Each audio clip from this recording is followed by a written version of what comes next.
Hello friends, welcome to Sonia Hindi club.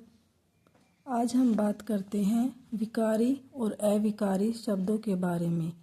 आपने exam में भी देखा होगा, जैसे एचटेट की अगर हम बात करें तो इसमें से क्वेश्चन बनते हैं। कभी तो हम इसमें से कथन से रिलेटेड पूछ लेते हैं कि भी कौन सा कथन सत्य है, कौन सा असत्य है। कभी उदाहरण दे के पूछ लेते हैं कि भाई ये अविकारी है या ये विकारी शब्द है। तो चलो हम बात करते हैं सबसे पहले विकारी शब्द। विकारी शब्द कौन से होते हैं? कुछ शब्द ऐसे हैं जिनका वाक्य में प्रयोग करने पर रूप बदलता है, तो वो कौन से शब्द कहलाते हैं? विकारी शब्द। इससे आगे लिंग, वचन या काल में परिवर्तन के कारण जिसका रूप बदल जाता है। अब लिंग का कैसे?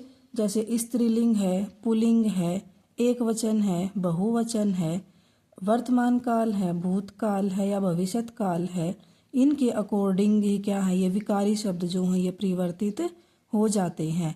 अब इससे आगे अगर कोई पूछे कि भी विकारी शब्द के प्रकार कितने हैं, तो इसके प्रकार हो जाएंगे 4। कौन कौन से? संज्ञा, सर्वनाम, विशेषण, क्रिया।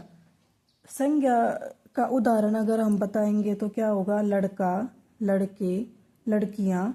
सर्वनाम का अगर होगा तो क्या होगा?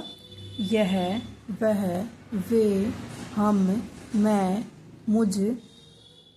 विशेषण का अगर होगा तो क्या होगा? खट्टा, सुंदर, काला, गोरा आदि हो जाएंगे। इससे आगे हम बात करते हैं अविकारी शब्द। विकारी शब्द तो होंगे जिसमें रूप परिवर्तन होता है, किन का? शब्दों का।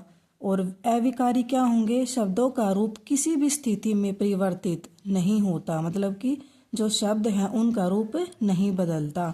और अगर इसमें अविकारी में प्रकार पूछे कि भी कितने प्रकार है, तो कितने होंगे? क्रिया विशेषण, संबंध बोधक शब्द, समुच्चय बोधक शब्द, विस्मयादि बोधक शब्द आदि, ये सभी क्या हैं? अविकारी शब्द हैं। अब क्रिया विशेषण शब्द में क्या होगा? जैसे धीरे धीरे, धीरे धीरे, आज, कल, यहाँ। और संबंध बोधक में क्या होगा? में, से, पर, से आगे। समुच्चय बोधक में होगा और, परंतु, या, इसलिए। और विस्मयादि बोधक में क्या होगा? अरे, उफ, अल्लाह, राम, हे राम, इस तरह के आदि शब्द इस्तेमाल होंगे।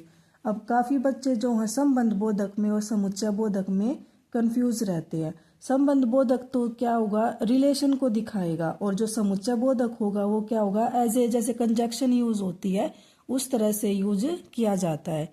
आई होप आप समझ चुके होंगे कि विकारी और अविकारी शब्द क्या होते हैं। धन्यवाद।